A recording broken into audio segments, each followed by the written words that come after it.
News CM Revanth రెడ్డిపై నమోదైన కేసును కొట్టివేసింది హైకోర్టు. నార్సింగ్ పోలీస్ స్టేషన్లో 2020 మార్చిలో నమోదైన కేసును కొట్టివేసింది.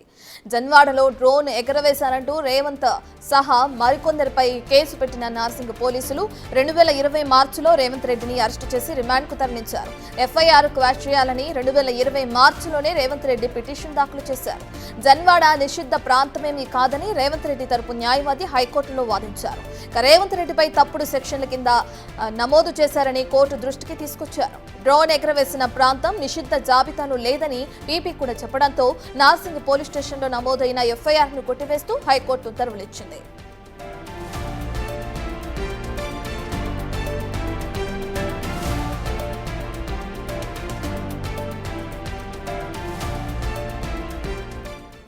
ఇక 2020 మార్చిలో ఏదైతే సీఎం రేవంత్ రెడ్డి పైన కేసు నమోదైందో దానికి సంబంధించి ఇప్పుడు హైకోర్టు కొట్టివేయడం జరిగింది. పూర్తి డీటెయిల్స్ అందించడానికి మా ప్రతినిధి సురేష్ అందుబాటులో ఉన్నారు. సురేష్, డీటెయిల్స్ ఏ విధంగా ఉన్నాయి? సీఎం రేవంత్ రెడ్డి పైన 2020లో మార్చిలో నార్సింగ్ పోలీసులు డ్రోన్ ఎగరేశారని చెప్పేసి కూడా కేసు నమోదు చేసి ఆ కేసులో అరెస్ట్ చేశారు. అయితే ఈ కేసు అక్రమంగా నమోదు చేశారు. అసలు డ్రోనే ఎగరేయలేదు నేను అక్కడ అని చెప్పేసి ఈ ఎఫ్ఐఆర్ ని క్యాచ్ చేయాలని చెప్పేసి సీఎం రేవంత్ రెడ్డి 2020లోనే హైకోర్టులో పిటిషన్ దాఖలు చేయడం జరిగింది. దీనిపైన విచారించిన హైకోర్టు పూర్తి ఆధారాలు తీసుకుని ఈ రోజు కేసుని కొట్టివేస్తూ ఉత్తర్వులు జారీ చేయడం జరిగింది.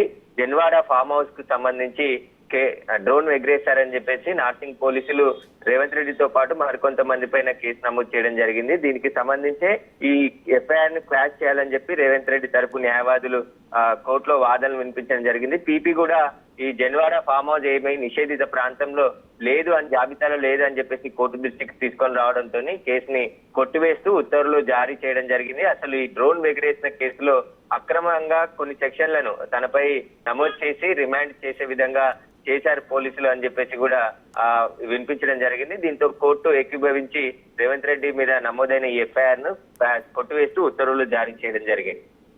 రైట్ సురేష్, రేవంత్ మినహా మరో కొంతమంది పైన కూడా కేసు పెట్టారు.